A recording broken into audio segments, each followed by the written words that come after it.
Good morning, thank you very much. I actually prepared my first slide, which just covered that piece. Is this working? Oh, what have I done? I've gone black. Let's go back. So thank you very much for listening. I know the Brexit chat sounded fascinating, the little bit of I caught. So I'll try and kind of make this relatively straightforward. I'll leave time at the end for questions, but if you want to, as I go through, feel free to ask. So I guess that slide really was just about, why am I qualified to stand here and talk to you guys about this? But that's already all been covered. What I want to touch on is talking a little bit about regulation, a little bit about the challenges of compliance, and then this thing that I call a risk-based approach to compliance. In other words, how do we, as compliance specialists, respond to some of the challenges? So I think, as we look at the world, and Brexit's a great example, the world's just getting more and more complicated and complex, and business models are getting more and more challenging and complex. And on the one hand, you've got a drive to simplicity, but on the other hand, from a regulatory perspective, you've just got a whole host of different business models that you need to look at. So the demands on regulators it's getting tougher and tougher and tougher, and there's greater and greater expectation on them to deliver more with less, and to have every single angle covered. And that means that rulemaking is quite hard, and I don't expect any of you to have any sympathy with regulators, but it's worth just thinking a little bit about the challenges they face. The first is that one size doesn't fit all, and yet regulators like to have simple, we want a rule book that everybody can understand, level playing field, but as we know, one size doesn't always fit all. And as we've seen from the crisis, rules can often have unintended consequences, as can referenda, I guess. So regulators have got to think the whole time about all the permutations of the rule they come up with. And then the next challenge they face is that they've got to deal with the problems that have been discovered. So we saw this during the crisis. Post-crisis, regulators were clamping down on all the evils they'd seen. But if you're constantly looking back and fighting the last battle, you're missing the potential next one.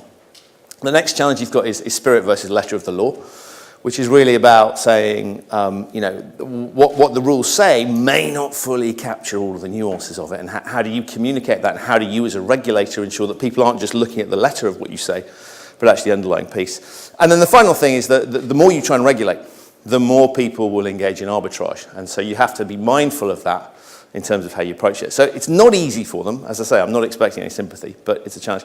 And then the next piece is that there is this political imperative for regulators to be on the right side of history, which kind of means that you want to make sure that when the next crisis strikes, you had it covered, or at least you thought about it, you've done something about it. So there's this constant desire to make sure that you've captured all the things that are going on. You seem to be on top of your game. And you can kind of see that in some of the regulatory pieces the FCA came out with in the UK when it was first set up, which was really quite an aggressive push into making sure that they were seen to be very intrusive. And that had some interesting consequences, which we'll come on to in a bit. So what I think we're starting to see, and this is very much more pronounced here than say in the US, but I think globally we can see that regulators are moving away from having hard and fast rules into things that gives them a bit more flexibility. So principles-based regulations is absolutely critical. We'll put up some very high-minded principles and we'll regulate to those. Or the second thing is, and it plays along with it, is kind of judgment-based. We will react to things as we go along. And that's just a natural response to the sort of societal demands that we see coming onto regulators. So those are the challenges, I think, from a regulatory perspective. Which brings us on to, well, what does that mean if you're a compliance person? And I think, when one thinks about compliance, the first thing I think is it's the world's worst bit of branding. I mean, if you want to send a message to people that you are all about box ticking and just sticking to the rules and just being a policeman, then the word compliance is perfect. And for me, that brings all sorts of challenges from a practical perspective when one's looking day to day at the job on the ground and one's engaging with the business. So for me, I would love if we could rebrand compliance. I think it sends all the wrong signals. Nobody grows up wanting to be a compliance officer. And I'd love it if we could get to the stage where actually it was an interesting career path for people when they started out, rather than being something that we all sort of reluctantly fall into. And the challenges of compliance, of course, that you're several things at once. You're subject matter experts on regulation. The compliance guys, they know all the rules. Secondly, you're supposed to be this independent advisor that can step back from everything and help out. And then the third piece that you're often asked to do, sometimes by regulators, but sometimes also internally, is this kind of control role. And I'd argue that those three things are somewhat incompatible with each other and slightly challenging. And it comes back to the branding. What the hell are we here for? are we the first or are we the second line of defense? And often we're seeing regulators who are very clear in many cases about the three lines of defense they like, the business, the independent control function, and the audit function. But what they ask us to do is often step in and become that first line of defense. And it's a very, very confused picture. And there's a lot of challenge, I think, nowadays as to what is a compliance function there for? Which of these things is it supposed to do? And I think the regulatory dynamic also means it's challenging for compliance departments to know what the answer is, because regulators are becoming less clear. And you're supposed to be on top of all this stuff, and yet you can't necessarily say to the business with any great certainty what is or isn't permitted. You can have an idea, but because regulators are being flexible, compliance departments are asked to step into this zone of being experts in something that is itself moving.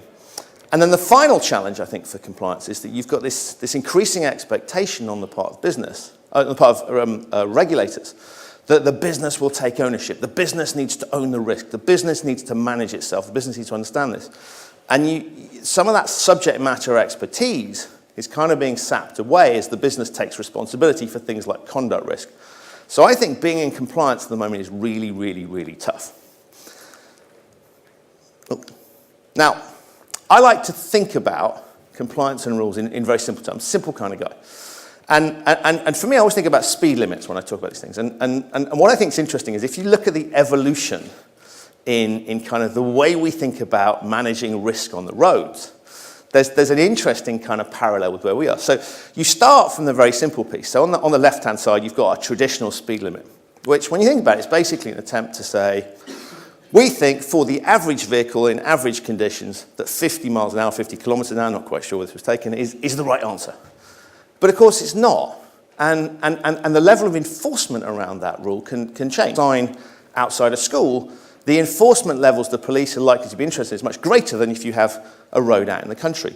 But the basic principle is the rule as is written is very simple. It's like 50 miles an hour, and if you drive at 49, you're within the law. If you drive at 51, you're outside the law.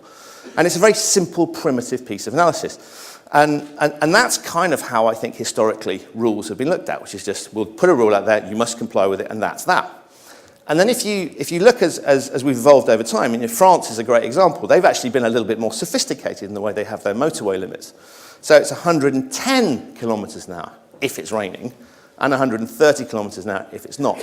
And that's a kind of attempt, I think, to be a little bit more flexible, to think about the different conditions and different challenges. And then we go to the even more sophisticated end of the spectrum, which is these smart motorways. I don't know if any of you have driven on these, but basically they're the ones with the little gantry signs that change and tell you how fast you can go dependent on traffic flow. And of course the cameras that monitor those, key part of that regime is having really, really strict cameras on them, is about making sure that people stick to those flexible limits. And I think you can see that one is very unsophisticated and one is much more sophisticated and relevant. But even then, you get to a point where is 50 in the right-hand example, is that the right answer? But people historically have always looked at compliance as being more on the left-hand side than the right-hand side. And that, for me, is an interesting trend.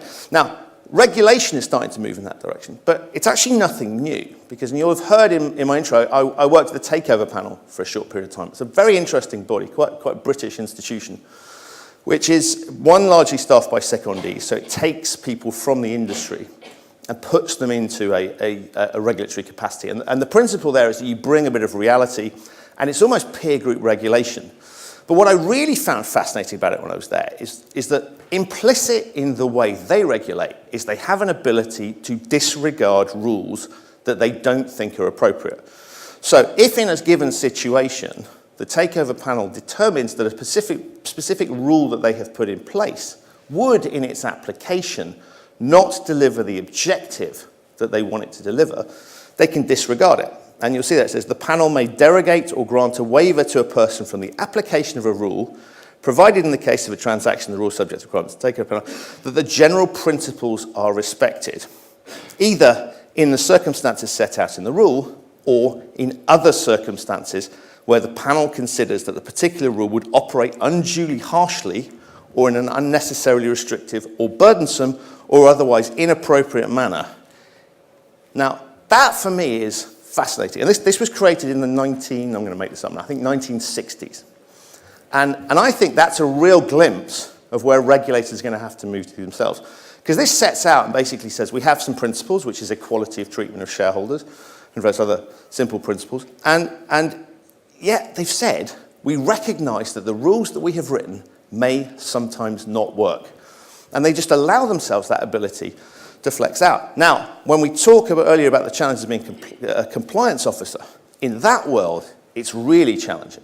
Because you know what the rules say, but you can't necessarily determine how the regulator will respond. So I think it's just a classic example from way back when, but I think is very demonstrative of the way the world is moving nowadays. And here's a recent example.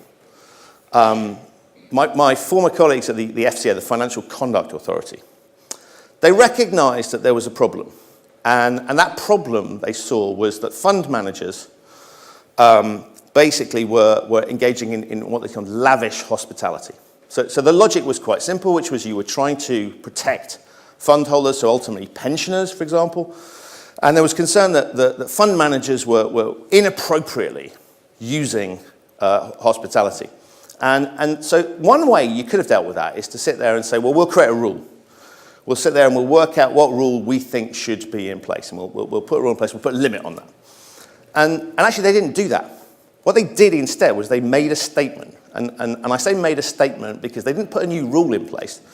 They just put a statement out there. And they said, we expect companies to consider and assess all aspects of the benefit are designed to enhance the quality of service to the client. And that's all they said. Which is kind of an interesting dynamic because it's not a new rule. So from a traditional compliance perspective, there isn't a new rule you can put in. And yet, the regulator has been very, very, very clear. And they've said you need to think about this. And they went a little bit further. And you'll see from the FT article on the left-hand side, ignoring the appalling golf joke, they said lavish corporate. They used the phrase lavish. And whenever I've done this kind of presentation in the US, people didn't understand what it meant. And I thought that was actually quite interesting because it's a very, very British term. And for those of you not from the UK, it kind of means luxurious or excessive or exuberant. And they put that statement out and said they were particularly concerned about that. But if you're a compliance officer who sees this, you kind of know you have to do something. But the question is what? And the challenge is you could make up a limit. You could just say, well, we obviously having a seat at the Wimbledon men's final is not appropriate. And given they did reference golf as well in the specific statement that they made. So you could say, well, we'll ban all golf activities. But that's not necessarily the right answer. Because actually in some circumstances, it might be appropriate to have something that's a little bit more expensive. But it's really the challenge of working out where do you want to set that limit. And so as this thing came out, we had the challenge, along with other firms, of thinking, well, how do we react to that? How do we handle that? And I had some people who sort of said, well, we'll just set the limit at this and we'll tell the business that's the answer.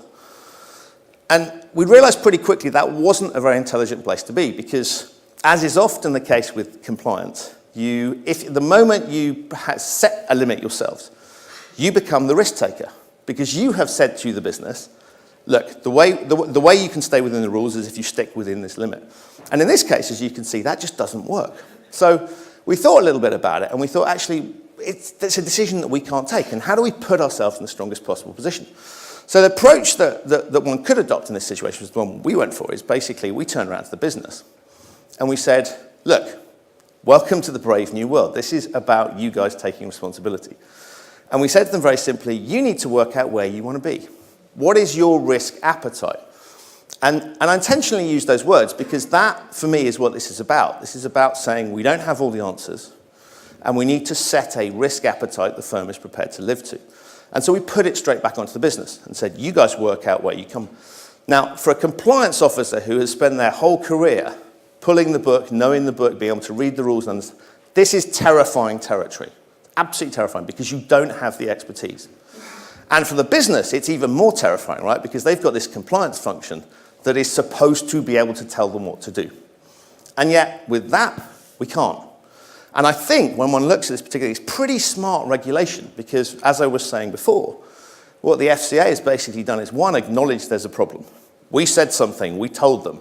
Secondly, it gives them this fantastic opportunity, when the next scandal breaks, for them to position themselves on the right side of history. It's very, very clever because they don't know what it is that society is going to object to. And there'll be some issue, and we could probably all have looked back at things like PPI or LIBOR and said, yeah, we recognize that probably, not a smart thing if people had thought about it at the time. But with something like this, you just don't know what is or isn't acceptable, what's appropriate. And so the clever thing is they've said they've done something, and they've put the onus on the businesses. So as an industry, the challenge that we have is to sit there and respond to this. And of course, you just don't know where the limit. Now, setting a limit of 0 will make it incredibly safe. You are unlikely to get into trouble for lavish entertainment, for any hospitality, if you don't do any. But of course, that's probably not the right commercial answer. And it's particularly challenging when you look at parts of our industry that are competing with unregulated other competitors.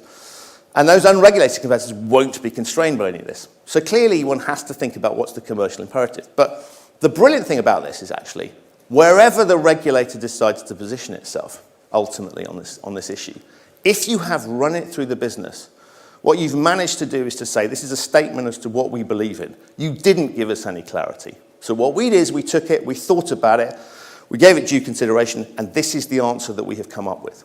And we think that's a pretty powerful way of handling what I think is a very challenging dynamic. It's taking a risk-based approach to a compliance rule. And I think we're going to see more and more and more of these things as we get into new challenges, and especially in the conduct space where there aren't necessarily any hard and fast rules. And as society moves on and expectations move on and the challenges move on, I think we're going to see more and more of these sorts of regulation. I think those of us as compliance professionals have to be more and more comfortable with this approach that says we don't have all of the answers. We can't possibly have all the answers, and we cannot guarantee you anymore that we can give you answers that will put you on the right side of the law.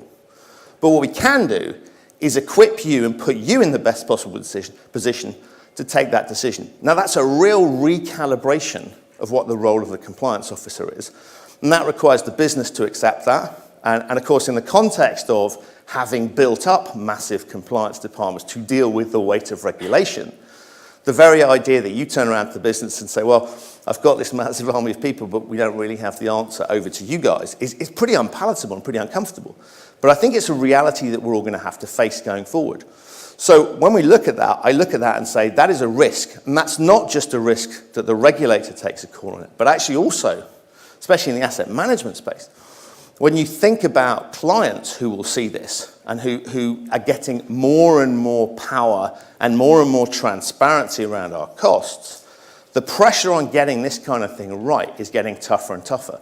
And that, for me, is why the defense mechanism of chucking it back on the business and saying, look, you guys need to make a call on this, we will help you control it, is the only powerful way to deal with that. So I think this is just one example, and we'll see loads more of this going forward. And that, for me, is why we need to think very carefully about compliance experts and what does being in compliance mean. So with that in mind, and the final piece I wanted to cover was something I always get asked about when I have do talks or meet people, and they say, so what do you do? And I say, well, I head up compliance and operational risk control. And people think it's kind of weird, because why have you got those two functions together? And I'm concluding on this slide because actually it's a natural follow-on from that piece. And so what we've done is combined the two functions, it says. So we've called it the unwieldy C&ORC, compliance and operational risk control. And the rationale for that is kind of interesting, and it happened relatively naturally, but actually I've spent a lot of time thinking and trying to rationalize and understand why. And when I was a regulator, one of the firms I regulated was UBS, so I spent a lot of time sitting on the other side of the fence and kind of posing questions about it. And so I'm pretty well versed in the rationale, and it's kind of simple, which is, first off, you say, well, regulatory risk is like any other risk. Why do we treat compliance like it is something different? It's a risk like anything else. And that, for me, by the way, if you want to know what I would rebrand compliance to, I think it is regulatory risk. Because there's two sides to it. There's one is the risk that you don't comply with what the regulator wants. And the second risk that you've got is the actual thing the regulator is trying to mitigate. Because much as we hate all the rules, usually they start from a relatively good place, which is they are trying to prevent something from happening or facilitate something from happening.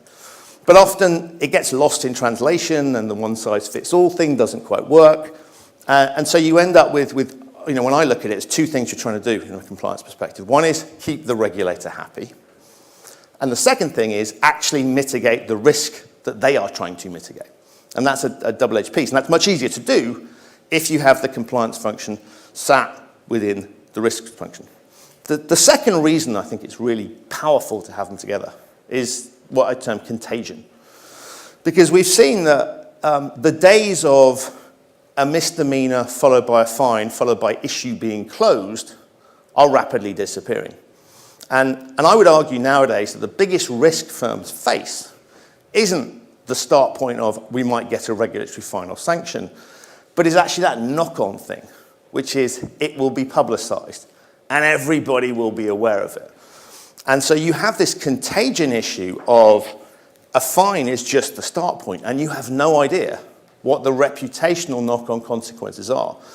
And it's very interesting when you think about institutional clients, where they might sit there and say, you guys have great performance, we love doing business with you. But because of that issue that occurred, we cannot afford to be seen to be doing business with you. And so if one thinks about compliance as not just being the let's stop the fine from happening, but actually let's think about the broader issue, you start to approach it in a slightly different manner. So for me, contagion is an absolutely key risk that one needs to think about. And if you've got compliance sitting in a little box and are not thinking about those broader operational risks, that's a pretty challenging issue when given some of the things that we've seen happening. The other key reason is that when one looks at operational risk taxonomies, and I know many of you are probably not operational risk specialists, so I'll step back for 2 seconds and talk about taxonomies. Taxonomies is basically, as it is in biology, it's just basically a way of grouping risk types. And what's very interesting is when you start to look at the sorts of risks that you might run and the sorts of things that you might have in certain taxonomies, there are some of them that speak to compliance activities. So when you look at them, you actually say that is fundamentally a compliance-led taxonomy. So as one's looking at all the operational risks, why not put all the compliance people in with that piece and start to think about not just mitigating the risk the regulator's talking about, but actually the underlying topic. So what's interesting about it, of course, is that when I say there's an overlap of compliance activities and operational risk taxonomies, by implication, what that means is where there isn't an overlap, that means it's not a topic that regulators are generally concentrating on, which of course ought to give you a little bit of concern. Now, the other practical things around compliance and operational risk is that you can use compliance as a stick to deliver operational risk outcomes.